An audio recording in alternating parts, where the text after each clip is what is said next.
لقد كان لكم في رسول الله أسوة حسنة لمن كان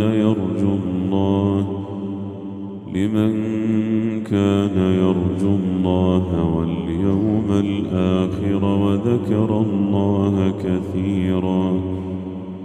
ولما رأى المؤمنون الأحزاب قالوا هذا ما وعدنا الله ورسوله وصدق الله ورسوله وما زادهم إلا إيمانا وتسليما.